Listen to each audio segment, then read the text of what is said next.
certificates have been properly submitted to the chair, and I find that the certificates are in order. I'll now administer the oath of office to the senators-elect. Please rise.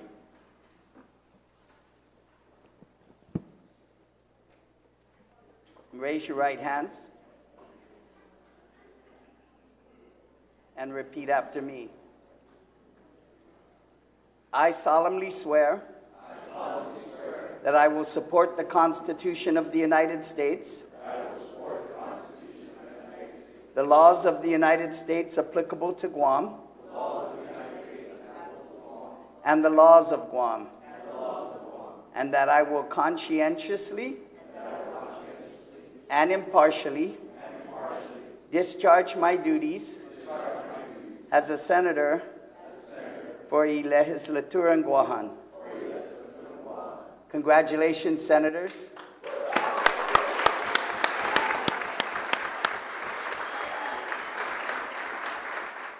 An historic year and an historic moment here inside Session Hall for the 38th Guam Legislature, a Republican majority now getting ready to get to work for the people. We spoke with several of them after the inauguration ceremony. Take a look. What would you say is your priority for the first 90 days?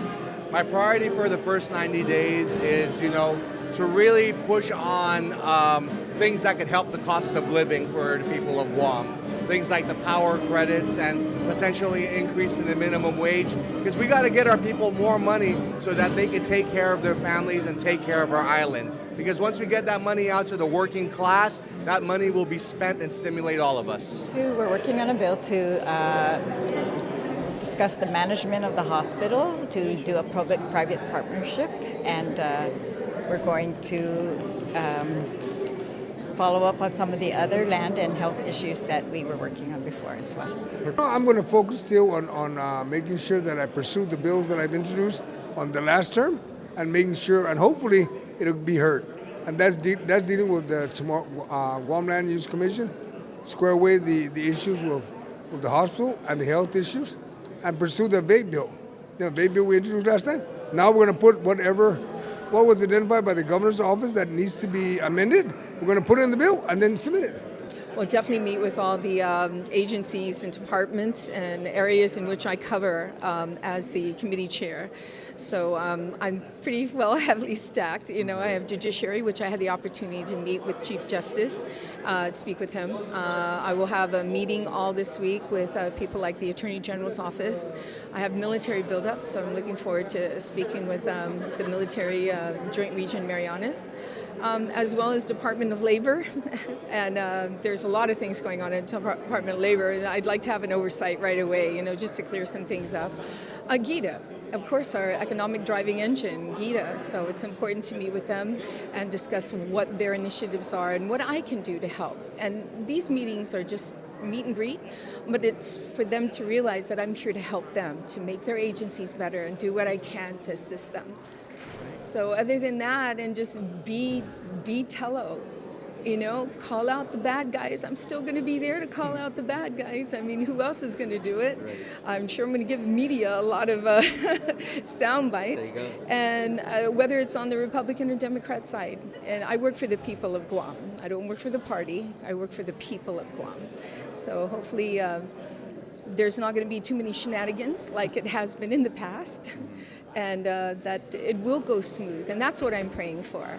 As long as everybody is true, honest, transparent, and not self-serving, as long as they're not there, then they won't hear from me.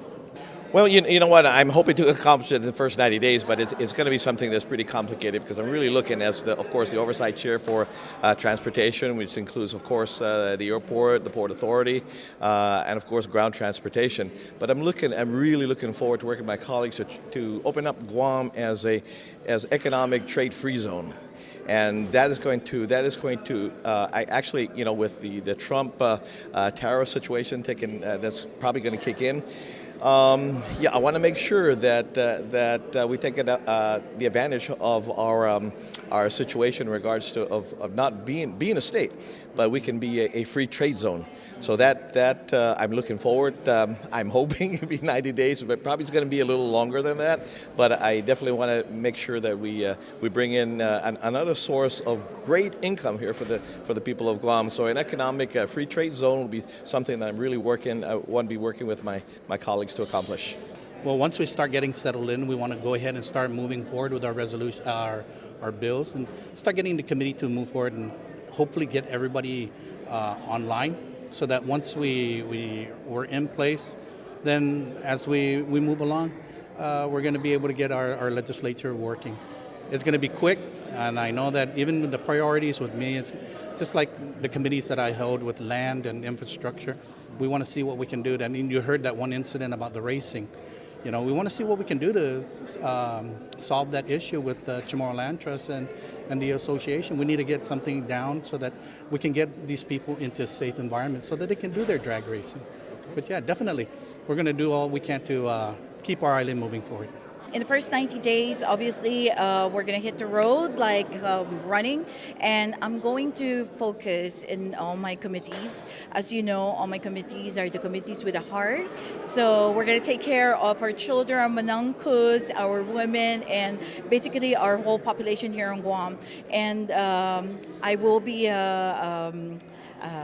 introducing a couple bills, and at the same time, the first 90 days, obviously, we're going to make things work. I look forward to working to all my colleagues that have been sworn in today, and I'm very excited because I could already see that there's harmony, there's peace, there's progress that we see in the horizon here. So I look forward to working with everyone. Priority in your first 90 days into 38. The first priority is going to be to assess the current economic situation, to ensure definitely we see tourism is really making a big push. We need them to come back and come back strong. We'll probably be seeing some revenues kind of level off because of the level that we adopted. So we need to continue to do economic developments along with making sure that our agencies have what they need to operate on. So I'm going to get in there and get an assessment right away when I get into office today. First 90 days in office, actually from day one, my priority is to work hard for the people of Guam. As you know, my oversight is healthcare and Veterans Affairs. I've already started a meeting with Guam Memorial Hospital officials. Actually, this Thursday, I'm going to be touring the hospital with some of my colleagues. In Veterans Affairs, there is a Veterans Commission, the first conference that's scheduled for this Friday, so I plan on being there and attending. So I'm not going to wait or take my time. I'm going to hit the ground running. I think for myself as the committee chair on public safety really is to truly understand the state of what's happening on our island. We know that we have had audits from the OPA on emergency management. I'm going to meet with all the chiefs of fire, police, the director of corrections, and the like. That's the plan over the next couple of weeks. Just excited to get to work and to work with them to create good public policy to help them. There's a lot of good books already good laws on the books already. We just got to help them to execute the laws of Guam. I think the work is just going to continue. We made a lot of improvements in the public school system, but there's still so many challenges with academics and with making sure all of our schools, especially our schools in the South, are able to get the refurbishments and repairs that are necessary. A lot of work with transparency and accountability, and most importantly, serving our people with honesty. Healthcare is also big on my list, as is addressing the high cost of living for our people. First 90 days is to instill the confidence of the community with the work of the legislature. There needs to be a lot of mending before we can go out and do the things that we need to do. One of the things we need to do is mend our relationship with the community, and so re-engage in the conversation so that we truly know what the concerns are. We know what the concerns are. Now we need to hear more from the community. And so that will be their priority, so that we can, when we have the discussions are based on truly what the concerns were that have been expressed to the body, to my colleagues. And that's what we're going to work on.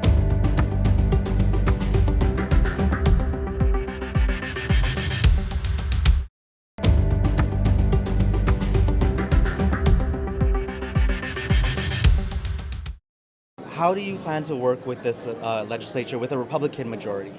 Actually, like the speaker said, the people have spoken and the people have decided who they want to represent them. Whether they're Democrat or Republican, our needs do not see through that. They see through that. They do not care whether you're Democrat or Republican. And as senators, they represent the whole island. And so I actually am looking forward very, very much to work with the speaker, the vice speaker, and also our minority Democrats, and of course the whole legislature. I have been in communication with the speaker and the vice speaker, and we've been talking about what their vision is and how we could work together. And really, the vision of all of us is to uplift the lives of our people. And whether that's in healthcare, education, public safety, decreasing crime, making people safe in their homes, in their families, and protecting freedom and democracy. And I think what you saw here is a very strong indication of a willingness to work together.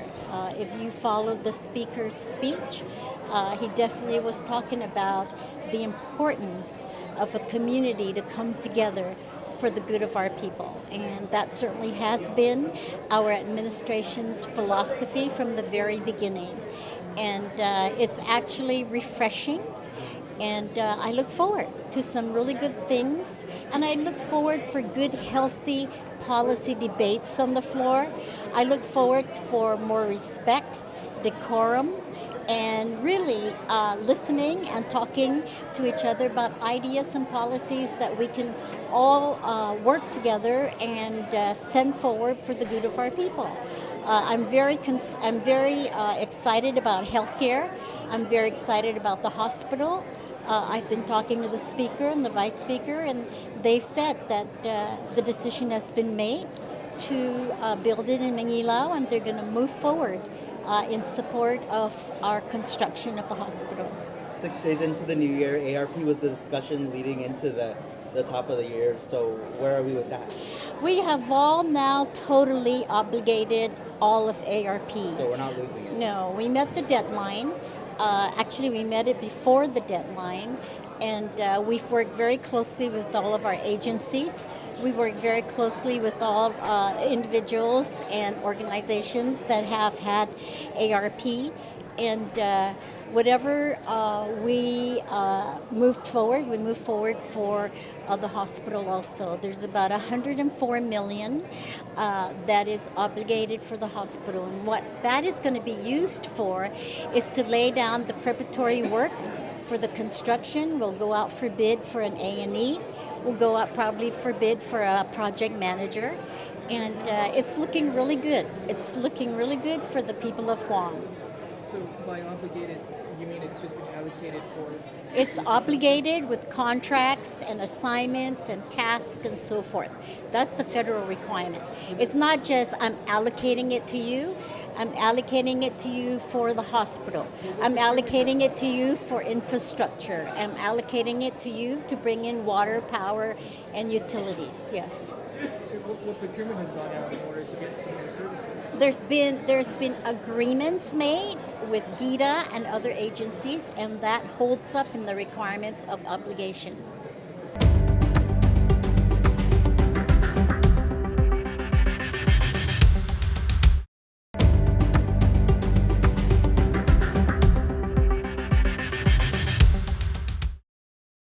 Hafa Adai, and welcome to the Guam Congress Building, the house of our people. Congratulations to our returning senators. And to our new senators, welcome to the world of representation, oversight, and lawmaking. To the people of our great island who have entrusted us to represent your voices in this building, thank you for your faith and for your confidence. It is truly a blessing to serve you. To our esteemed guests today, Governor Inaugural, Imagaha, Segundo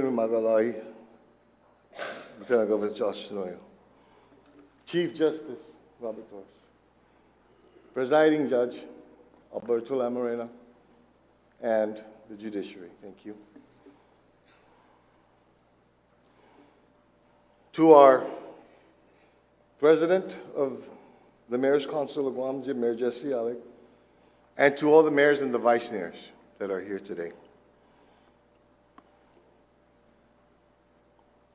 To the members of our faith, Father, Pastor, thank you very much for being here.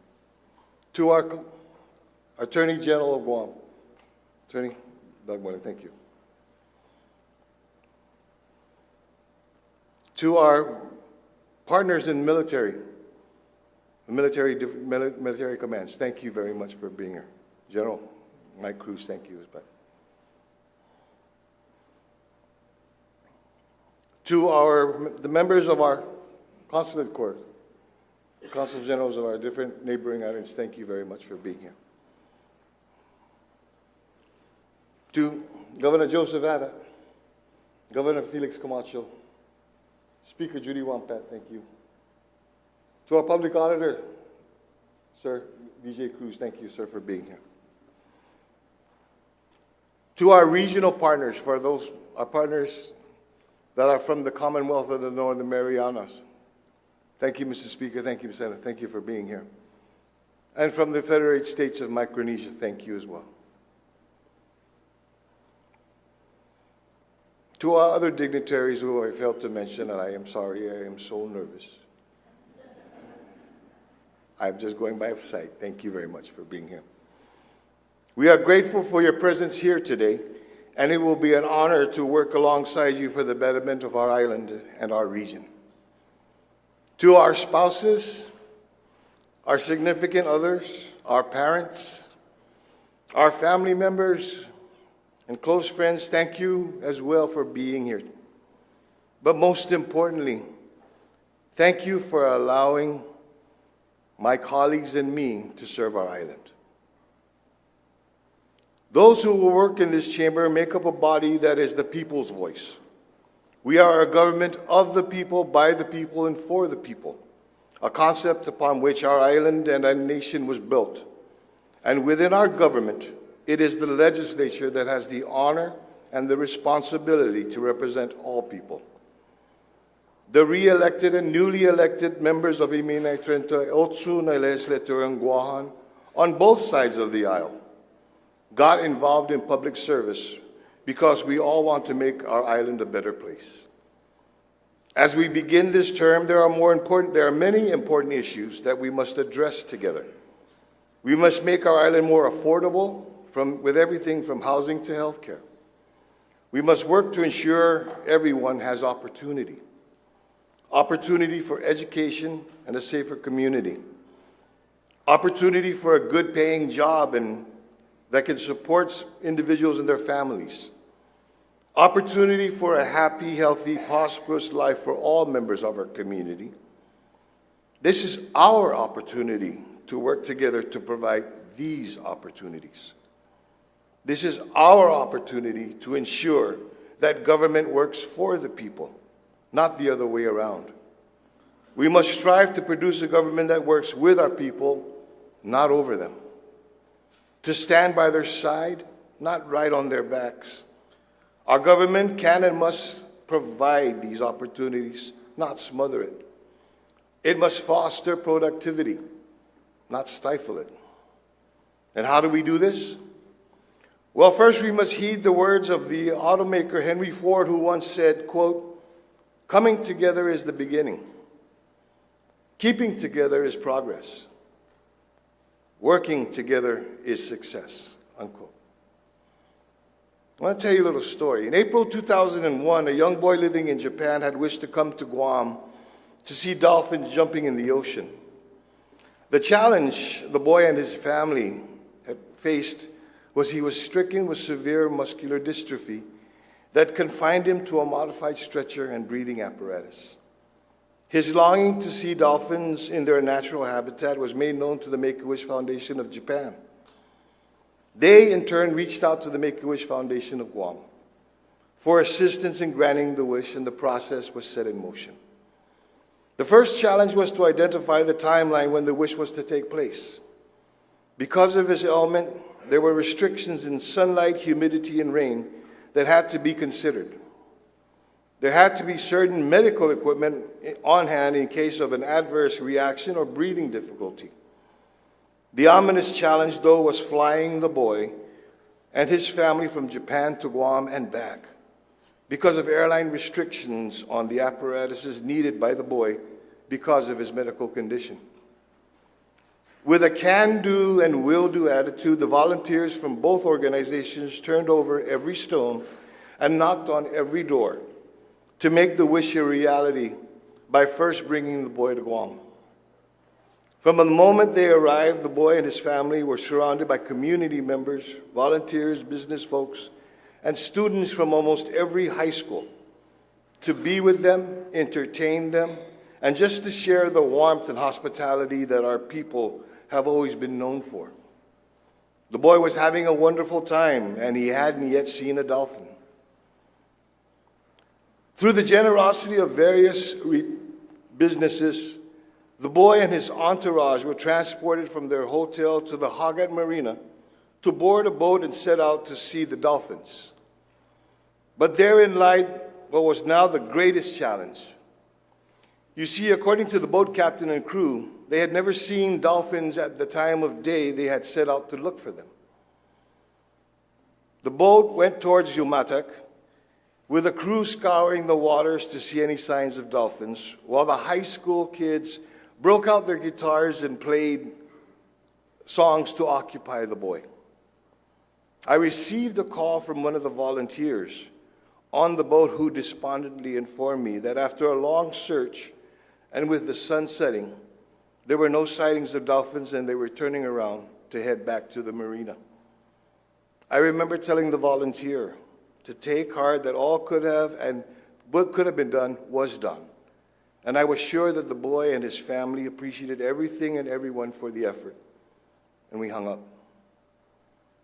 I recall that not even 5 minutes later, I received another call from the same volunteer, and when I answered, all I could hear was screaming and shouting amidst the distinct sound of dolphins whistling and water splashing. They're here! They're here! The dolphins are jumping out of the water all around the boat, and Akitomo can see them. According to the local boat captain, after the excursion, he told the founder of the Make-A-Wish Foundation of Guam that in all his years of being in those waters, he had never seen dolphins at the time they made their appearance, nor had they seen that many dolphins. A miracle? According to Akitomo, it was the playing of the guitars and the singing with his newfound friends that drew the dolphins to the boat. Days after his wish was fulfilled, Akitomo wrote to the people of Guam, and please allow me to share it. My dear friends on Guam, thank you very much for my trip to your island. Thanks to the Make-A-Wish Foundation, hotel sponsors, local high school students, and so many others who helped me. Everyone on Guam gave hospitality and kindness and saw the wonderful nature of the island. I appreciate everything. This trip means very much to me. I can take a step towards my new dream. I will never forget the impressive memories of Guam, and I will compose these feelings to music. Guam is now my second home. I wish Guam growth and prosperity. Thank you so much. Akitomo Kono, April 26, 2001. I tell this story because it is a testament to what our island once was and what we can rebuild it to be once again. Granting Akitomo's wish is a great example of what our people can and will do to overcome a challenge that most of others will give up on. Today, we face many challenges that at first light may appear to be insurmountable or beyond capability. Our struggling tourism industry, our crumbling healthcare system, our aging infrastructure, our growing problem with illicit drug use and the crimes associated with it, and the struggles that our families face with affording a roof over their head, much less putting food on their tables. These are just a few of the challenges we must confront and cannot afford to fail to provide solutions for. Everyone has a vision of the way things should be. Everyone has their own idea of how we can get there. The challenge is having a harmonious vision and congruency in the ideas to move forward. This is our challenge. And the only way to success is to work together with open communication and objectivity. Results have a peculiar way of transmitting messages, and the results of the past election made it evidently clear. The message from the people in this past election was clear. It is time to refocus on the problems that are harming and hindering our island and get over the personal convictions or disagreements we have with each other or with other leaders. They are tired of the bickering, and they've had it with the berating. They are disheartened by all the forgotten promises, and they are very much concerned with the future of our island. Their message could not have been any clearer than they've had enough and wanted change for the better. Now it's up to us, collectively, to live up to their expectation. Historically and almost predictably, the confidence and popularity of our legislature in comparison with the other two branches of government has always been low. While the dismal public rating can be partly attributed to a lack of understanding of the policy-making role of the legislature, the actions of the legislators themselves have greatly contributed to the lackluster rating we have received from the community we serve. Our people deserve better. A wise man once told me that the value of an idea or message can be lost in the attitude of the presenter or the messenger. And over the past few years, many of us have seen this happen far too many times in this hall. Statesmanship, decorum, collegiality, compromise, sincerity, and respect were once the qualities of this body. These qualities led to meaningful discussions and focused deliberations that produced legislation that prioritized our concerns, built our economy, protected our people and our resources, elevated our voices, and pronounced to the world that our land and people are not to be taken for granted. While over the years we've lost that edge, we cannot and must not let it continue. What our people want is clear. It is our duty to provide what they expect. In a speech given by John F. Kennedy before he was elected president, he said, and quote, "Let us not despair, but act. Let us not seek the Republican answer or the Democrat answer, but the right answer. Let us not seek to fix blame for the past. Let us accept our own responsibility for the future," unquote. In the wake of challenges that continue to test our resolve, today marks a turning point. It is a time for healing, reflection, and a renewed commitment to the welfare of our people. While we face adversities, our spirit remains unbroken. We need to look ahead to a path of resolve, reconciliation, rebuilding, and rejuvenation. Our mandates from the voters are clear: to bridge divides, mend what's broken, and forge a future where our people can enjoy peace, prosperity, and the promise of progress. We will listen more, engage more, and work to make Guam great again. Our legislations will reflect compassion, equity, transparency, accountability, and the relentless pursuit of justice. We will heal together, build together, and rise together. This has to be our promise. This must be our covenant with the future, a future that starts today, with a shared vision of hope, resilience, strength, and boundless possibilities and opportunities. As Archbishop Ryan Jimenez stated in his homily at yesterday's inaugural Mass, God has taken the initiative to provide us many signs through the stars. It is up to us to interpret those signs and to do the best we can to make our island a better place. Si Diyos Moasi, thank you, and may God bless our beautiful island and our people that call Guam home. Thank you very much.